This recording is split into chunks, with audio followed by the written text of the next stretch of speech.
Welcome back, Beans Army, to another episode of the Less is More Sports Podcast, the college offseason podcast, where you could say we're less of the regular season, but more of the offseason. Quick question before we get started. Did y'all know it was National Pet Day today? I Yes, did. because my Twitter feed is like that. Dude, I can't even keep track with all these like made up holidays anymore, but I guess I'm honoring the holiday by making my dog the star of the show like he is every show. Say hi, buddy. Happy National Pet Day, Bean. Your words of affirmation mean nothing to me. I will soon rise up from this lowly position and destroy you all. I don't think that works as well now that I have the meeting set up the way it is now because now it's just going to look like you talking into your hand. No, I know, but it's more fun. We have to That's, I keep mean, the bean voice alive, man. No, I'm all for the bean voice. I'm just saying I have the video set up on the Zoom call to where it only shows the speaker talking, and with Bean not really saying anything, it's just going to look like you talking into your hand. We're gonna have to find a way to make this work. We will. We'll find a way. We always do. But as always, we have a lot of things we have to talk about today. And, congratulations to UConn and South Carolina for winning your national championships. But what this means is that the offseason is officially in full effect for both college football and college basketball, which means that the Less is More sports regular season has officially began. So we're going to talk about the end of the college basketball season and as we prepare heading into the next college basketball seasons. And, my mom raised a gentleman, whether she maybe realizes that or not some days. And she taught me that ladies go first. So we're going to start with the women's side of it. And of course, South Carolina, they completed their undefeated season and got a lot of people on Twitter talking. Is Dawn Staley the GOAT of women's basketball coaching? I can start with whoever. I'm gonna let Brian go first because I have some notes. I have notes too, and sadly, I do not think that she is the GOAT yet. I think the GOAT is Pat Summitt, the coach for Tennessee Lady Vols. Pat Summitt record was 1,098 and 208, which is crazy. She was named Naismith Coach of the Year, Coach of the Century. I mean, century keyword. Five Naismith Coach of the Year and a 1998 AP Coach of the Year. 8-time SEC Coach of the Year. Eight national champions, and she had a three-peat. I think that at the end of Don Staley's coaching career, I think that she will be the GOAT. She's an incredible coach right now. The love for the love for her players that she has is great. She's a great teacher, obviously was a great player, but I do not think that she is the GOAT for women's basketball coach of the year or coach yet. I think that is Pat Summitt. So we got one for Pat Summitt. Matt, what you got? I kind of agree with Ryan here because I wouldn't say that she's the GOAT yet, but I think she's got a damn good chance to end up that way. And what I think we forget too about Dawn Staley is how stellar her career as a player was. I mean, Absolutely. a six-time WNBA All-Star. She was on the 15th and 10th anniversary teams for the WNBA, the two-time ACC Players of the Year, and then you throw in three national championships, including the undefeated one just now. Six times she's been to the Final Four. Eight times she's won the SEC. And before that, she was dominating the Atlantic 10, winning that one four times. But I don't want to say the GOAT yet, like Ryan said. I think there's time, and in about 7 to 8 years, we're going to be reevaluating this because there are just people who, given the way the sport has been covered, and I think we're going to talk about that too a little bit later, just have more of that aura to them. Pat Summitt is one, and the other one is Gino Auriemma of UConn. Where when you think about women's basketball coaching, those two, regardless of like what you want to say about them and their recruiting tactics or their coaching styles, are probably the first two people you're going to think of are Gino Auriemma and Pat Summitt. But I do think, give it a few years, the coverage of the sport is growing. And South Carolina, and we're going to talk about them too here in a second. They're returning most of that team that went undefeated last year already. So we'll give it some time. I'm not going to say it yet, but I'm going to be really interested to see how this conversation changes in about, give or take 7 or 8 years. Because, like I said, in addition to an amazing coaching career, we also have an amazing player career to look at here for Dawn Staley, who's in the Naismith Hall of Fame already as a player. And if you combine that with coaching, who knows what will actually be, how we'll be evaluating that when the year 2030 rolls around. But as of right now, I'm going to say no, but I'm really hesitant because I think it's going to change. I do want to point out, as you said, that most of the team is coming back from the undefeated team this year. And I do want to point out that it is going to be a big loss in every sense of the definition that Camila Cardosa is going to be leaving for the WNBA draft. But as it stands right now, Dawn Staley has 3 national titles, 6 Final Fours, 16 SEC championships, 12 25-plus win seasons, 7 30-plus win seasons, and she's 108 and 3 in her last 111 games. So she's definitely on a roll right now. I But mean, she could be 112 and 2. Let's be honest. Could be yeah, better. yeah, right. I mean, you gotta blame those officials somehow, some way on the podcast. That is kind of what we do. But anyways, if the question was, is she one of my favorite coaches, then it would be a completely different answer because I love Dawn Staley. I think she's an amazing coach. And obviously, like Matt said, she was an amazing player. But short answer, no, she's not the GOAT. I think that is without question Gino Auriemma. He has 11 national championships, 23 Final Fours, which crazy stat, by the way. He's been to the Final Four 23% of his career, which is insane. Second all-time in men's and women's coaching and all-time wins, 6 undefeated seasons. And the fact that he hasn't won a natty since 2016, but is still regularly making the Final Four, people think he's losing his touch. And it goes to show just how really great he's been. Next year they will have Paige Beckers back, and along with the number 1 recruit in the country, Sarah Strong, coming in. There's no telling how good they're going to be. So if it was a matter of who do I like better, then yeah, it's Dawn Staley. But we're talking about the GOAT here. We're talking about the one who actually has the resume to back up the statement. And that to me it's no debate. It's Gino Auriemma. But like Matt said, like Ryan said, there's still time. And Dawn Staley could add to an already amazing resume. And now we're going to switch gears a little bit, talking about one potential GOAT to another potential GOAT. And then I'm going to start this off really simple. Is Caitlin Clark the GOAT of women's college basketball? You know how much I love GOAT discussions in general, Les, when it comes to players. I can smell the sarcasm from here. I love having this discussion every time because whether we want to admit it or not, every situation we want to act like it doesn't matter because I don't know, Michael Jordan or something. We want to act like it doesn't matter, but every era, every player has context to them. Whether you're looking at like going back in time to the days of Cheryl Miller, playing with a men's ball, playing like I forget what they're playing with different court dimensions. If you want to go to the not Brianna Stewart, if you want to go to the Diana Taurasi looking stuff, that era, playing with like the one super team with like full of top 40 recruits everyone cared about. There's context to every GOAT run. And I will say every player's run. And what I will say is while, everyone's going to boil this down to ring culture and be like, no rings, no GOAT. I just want to say it is rather impressive because Clark's run happened at a school that's not a traditional power in women's basketball. She really never had like a Shaq or anything like those UConn teams had back in the day where you could hand it off to multiple great players. And I mean, we've seen it even in the past 2 championship games she's been in, where teams with multiple, possibly top 5 WNBA draft picks have found a way to beat Iowa just because they have better, deeper rosters. And so I will say that it is interesting to watch a player elevate their game enough to kind of like drag a team to the championship game against stacked competition 2 years in a row.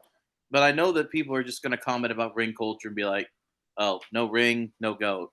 And I feel like that's rather reductive. I can see the argument for it, but at the end of the day, I just think, as a person who doesn't like GOAT discussions, I think they're all reductive in some way. And what we should really be talking about here is how we should appreciate greatness and having the fact that we had the most watched women's game, one of the most watched basketball games, period, in the history of ESPN when Caitlin Clark was playing. That should be the focus here. The fact that she got people who don't ever watch women's basketball to tune in and watch women's basketball. And that's, I think, the important thing here.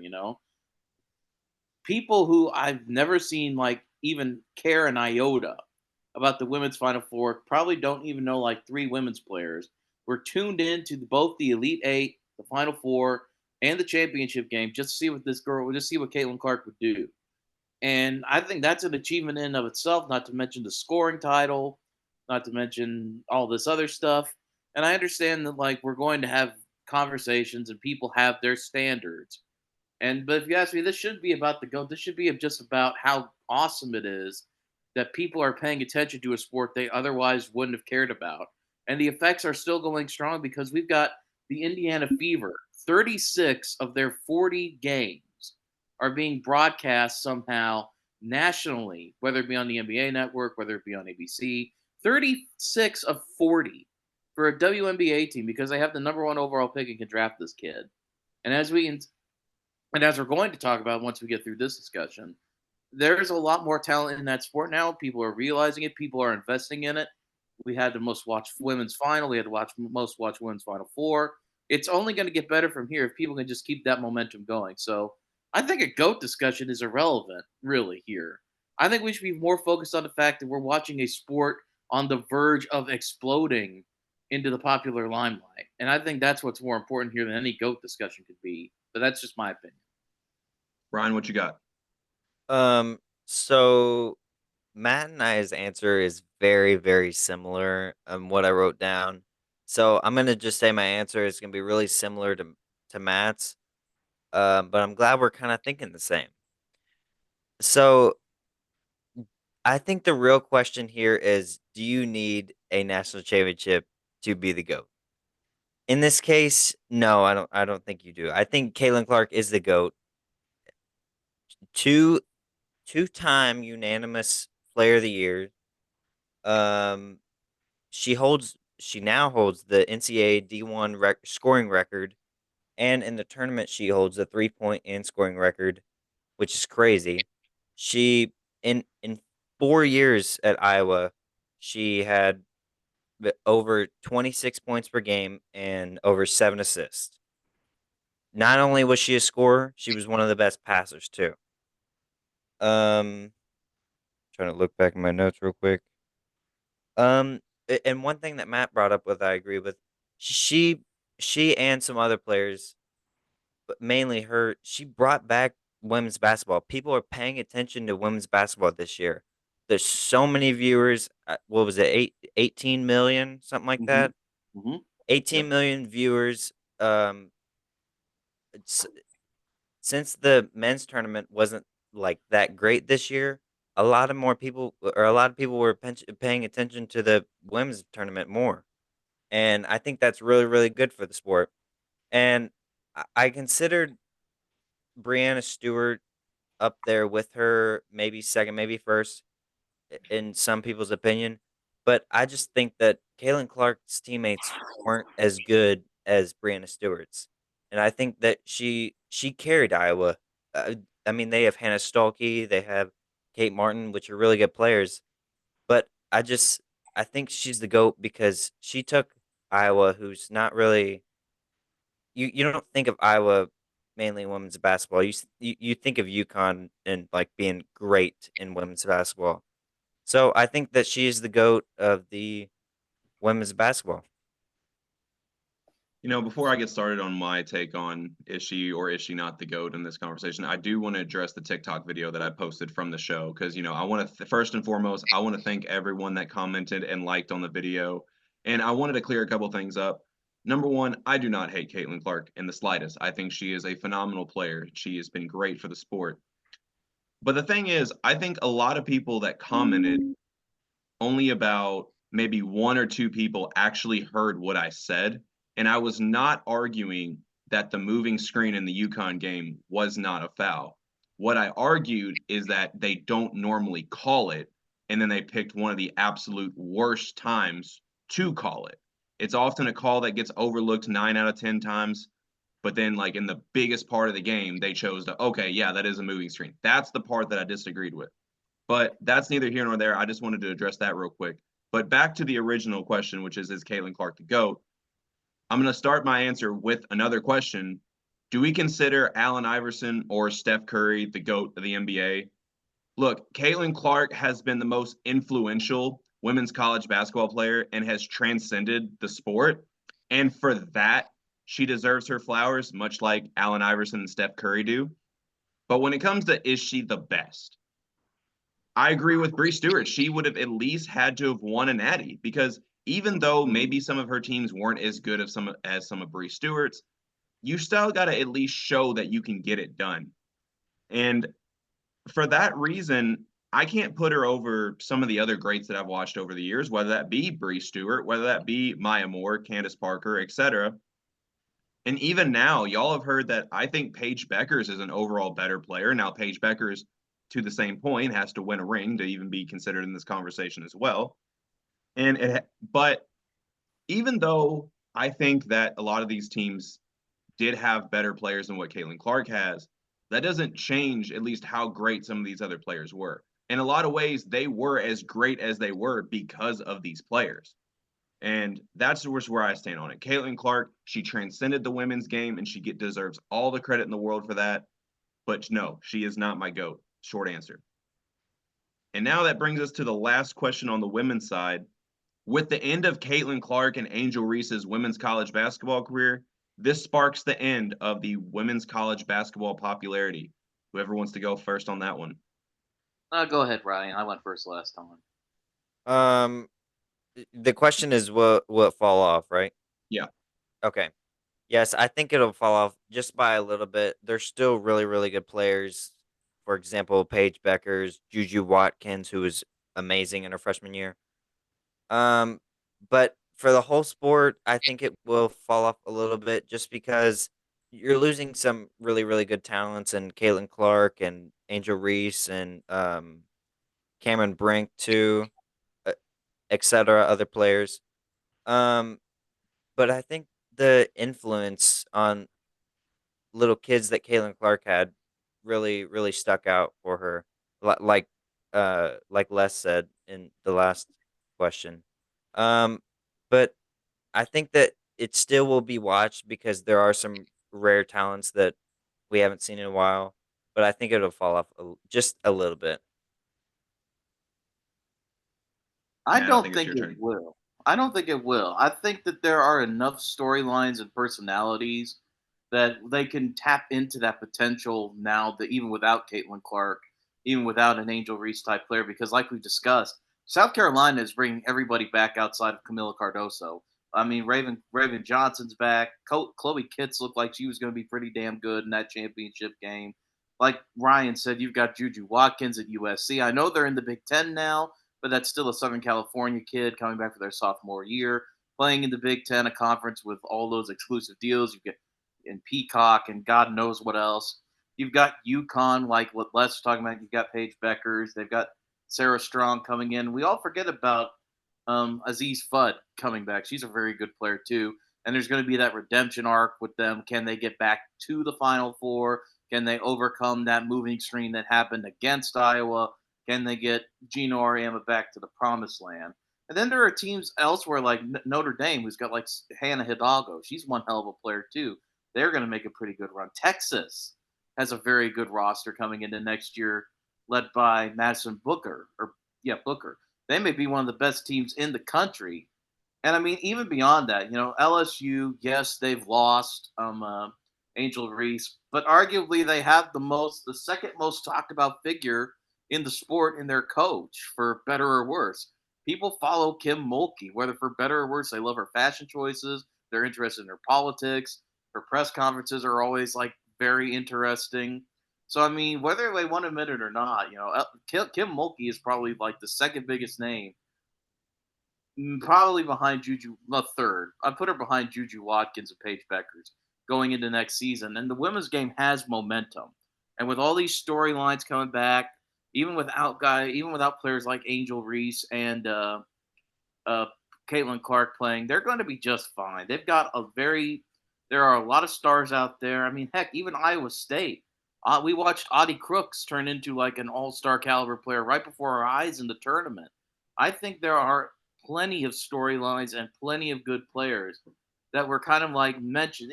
It's like watching one of those cinematic universe movies where you hear rumbles of like you're there to watch Iron Man on the screen. You're there to watch Caitlin Clark, but you hear rumbles. You get the post credit scene where like someone's coming to join them. You get the post credit scene of like, and Juju Watkins made it to the Elite Eight, and you're like, wonder where that movie's gonna go, or she, Paige or Caitlin Clark beat Paige Beckers in like the first match. Well, what's Paige Beckers in like UConn 2, the sequel, gonna look like?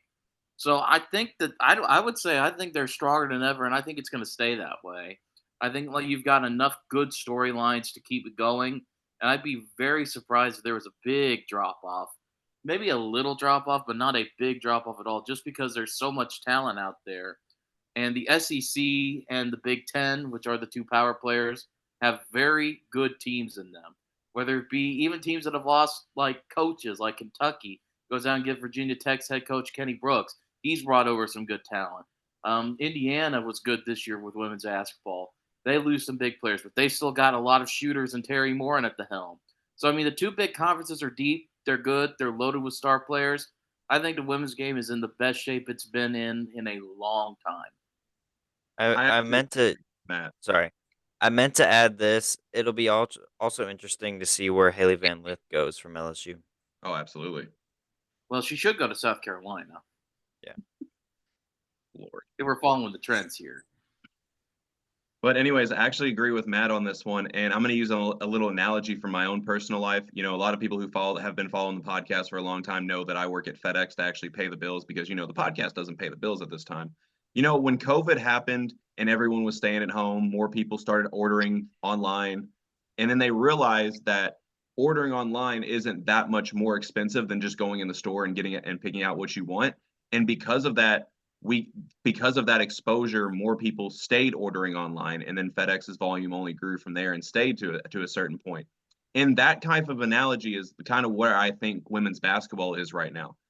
Caitlin Clark and Angel Reese have brought in people that normally don't watch women's basketball to college basketball, and I don't think these people are going anywhere. They left a growing impact on the game in the same way that Larry Bird and Magic Johnson left on the NBA all those years ago. And I think personally that it only goes up from here.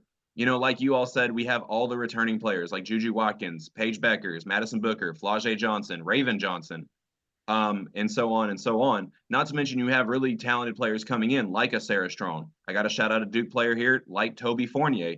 And then even in a couple years, we have a girl that I covered when I was at the Sentinel News in Shelbyville, Kentucky, that is currently the number 2 ranked player in her class, and Zakiya Johnson that's coming in. Women's college basketball is in a great place, and it only goes up from here. I'll say if we don't have anything to add, I think it is officially time to switch over to the men's side. And of course, UConn has now won back-to-back national championships, which begs the question, are they the best back-to-back team or the best team to go back-to-back in the modern era? I think, did Ryan start last time? Yes. Yep. So Matt, you go first. I don't even know really how to approach this question because what even is the modern era anymore? Since the field of 64. The last team to do this was Florida, and it feels like they played in an entirely different environment than what we've seen in the past 5 years out of college basketball. The transfer portal, the coaching money, the NIL, et cetera, COVID, losing a year to COVID. The game has just shifted so fundamentally. I would say that UConn's is the most impressive because they've kept it together in this era where people could leave for money. People could go literally anywhere and do whatever they want, And and UConn lost Adam Sanogo and some other guys to the draft last year and just revamped, retooled, went and got Cam Spencer in the transfer portal and ended up just rolling everybody the same way they did the previous year. It's really impressive because the one thing this UConn team did that I don't remember any other team doing is just there were times where I would be like watching a ball game, like the Alabama game, for example, where it's like, oh my God, this game's close. Alabama could do this. And I get up, go to get some popcorn, come back in the room, and it's a 30-point game. I cannot remember a team, especially at this level, that could do that to other teams at like the drop of a hat. It was just absolutely ridiculous. The 30-0 run against Illinois, the way they just the way they just told Purdue, okay, Zach Edey, you can get yours. We're just going to shut everybody else down and cruise to a 15-point win. It was just amazing. And you throw in all the other stuff that's happened with like the transfer portal, the NIL, keeping your guys happy, worrying about your players getting poached, worrying about your coach getting poached, which tried to happen today, but we'll get into that a little bit later. It's just incredible because not only did they win in an era where there's so many moving parts, they didn't just win, they dominated. The NCAA tournament the past 2 years, it's like what Hurley said. We make an easy tournament, we make a hard tournament look easy, and they did. All right, Ryan, we got about 10 minutes left. What do you got? All right, so I do have this one of the same quotes as Matt said, but yes, I do think that they're in the modern era they're competing with Florida 06-07. But yes, I do think that they are the best team. It's how they won. Their last cl- uh, the closest loss they had in the past two tournaments was against Miami last year in the Final Four, and they won by 13. All right, that is crazy. It was. You know, in the championship game against Purdue, Zach Edey obviously he dominates every single time he plays. It seems like, and they still lost by I think 15. I think it was, Yep, 15. but like Matt said, like Dan Hurley said, we make a hard tourney look easy, and they certainly do. It's how they practice, it's how they play. Um, they I wouldn't consider they have like a really big star player. They have really good players like Don McClingan, Stephon Castle, Tristan Newton, but it's how they all play together, and the team chemistry is amazing. So to keep it short, yes, I do think that UConn is the best back-to-back team in the modern era. I think we're all in agreement here, but I think where we disagree is y'all are showing a lot of disrespect to the 1991 and 92 Duke team because they also went back to back, and that is technically in the modern era as well. But no, absolutely. I mean, 12 straight tourney games won by 13 plus. And you know what's crazy is that before this UConn team, the record for the highest margin of victory in the NCAA tournament was set by the 2018 Villanova team of 17.7, and UConn's broken that in back-to-back years. And then, of course, this year they broke the total point differential. And honestly, this team just has to be the best team that I've ever seen. What's most of impressive about this is a lot of what Matt said, but they went back to back and they really didn't even have the same core group of guys. Year one was led by Jordan Hawkins, Andre Jackson, and Adama Sanogo. And then year two, you know, those guys left for the pros, and then you had returnees Tristan Newton, Donovan Clingan, and then they stepped up. And then of course Cam Spencer came in through the portal, and of course they got the McDonald's All American Stephon Castle. But like UConn is just a different level right now. And I'm going to end this by saying I'm just really thankful that Cooper Flagg grew up a Duke fan because he'd be playing for Danny Hurley next year if that was the case. But for time constraints, we got to get to the next question. Speaking of recruiting, a guy that's pretty good at that, how much does John Calipari leaving for Arkansas shake up college basketball? Now, again, 7 minutes left. Let's make this as quick as we can. Ryan, you go first. I think it shakes it up a lot.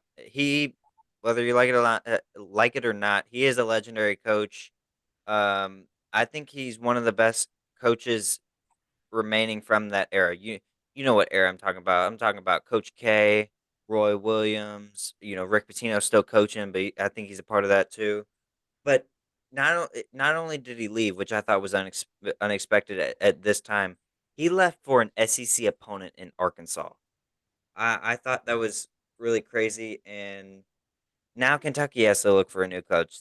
They they're trying to throw money at Dan Hurley, but it's just Dan Hurley's not leaving. He's got everything he wants right now. So I think it does shake it up a lot with Coach Cal leaving, and we'll see how he does at Arkansas. All right. Four very quick points, each one basically summarized in one sentence. First of all, first, there's no way to say how huge the seismic implications are for this year alone. When you were bringing in a number one recruiting class and you had a pretty good team last year, and half those guys are in the portal, and half those guys have asked out of their letter of intent, it's going to be just absolutely wild to see how this shakes out across college basketball because you never know. Indiana, Louisville, Kansas, they're all hovering around those guys. and they all only have X amount of scholarships left. And it's somebody is, and we don't know how fully this is going to affect college basketball this season. Two, welcome to the new era where all you have to do to be like super duper competitive, you don't have to have a lot of donors, but all you got to do is have a really big one. And in this case, thank you, Tyson Chicken Nuggets, for making this all possible. Number three, Danny Hurley is a man of principles because if someone offered me 8 years and $120 million, I would leave this podcast, leave my old life in a heartbeat. And number four, John Calipari looks like a man who overplayed his hand and is now coaching in Arkansas and isn't sure of himself. So this is going to be an interesting move to watch. And I think I agree with everything you all said. And not to mention, this just goes to show how Kentucky has to land the right guy, or we could be seeing a down year for a blue blood. And we all know that that aspect is very impactful in the college basketball landscape as it is. You know, as much as fans weren't happy about Cal's recent success, they often got spoiled by the constant bringing in of talented players, and that they always had a battle of expectations and the pure talent to compete. Now, unless they bring in the right guy, you know, we don't know who it's going to be. It doesn't look like it's going to be Danny Hurley. Scott Drew staying put. Nate Oates said no. So, I mean, their options are kind of limited right now. They may quickly realize that the grass isn't always greener on the other side. And if this goes south, we could be looking at an irrelevant Kentucky team for the next several years. And anytime a blue blood goes down, that's felt across the college basketball landscape. So, yes, I think like both of you all are implying, this is a seismic change in college basketball, whether we want to see it right now or not. And then the last thing, because we got about 4 minutes left, the last official question on the men's side, what are things you are looking for your team heading into the offseason? Matt, I'll start with you. Well, the mass exodus everyone predicted did not really come to fruition. And before somebody jumps on me and says, "You guys lost 3 dudes in the portal," those 3 dudes averaged 2 points, 2 rebounds, and 1 assist between the 3 of them. That's like all 3 of their stats combined and averaged. So I'm not exactly worried about that. Basically, Indiana's offseason comes down to just getting. Well, you never know. Now that Kentucky's gone, maybe it comes down. Maybe Boogie Fland comes back. I don't know how that's going to go. Uh, but what it really comes down to is the portal and the guards. And if they get enough of those guys, they should be okay. And if they don't, it's just going to be another really weird season in Bloomington. They've already added enough. They've already added another star freshman. If they can get Miles Rice, if they can get Connor Hickman, if they can get Omar Ballo, who has scheduled a visit there to Indiana and Louisville, then they'll be just fine going forward. The Big Ten looks to be a little bit more down next year.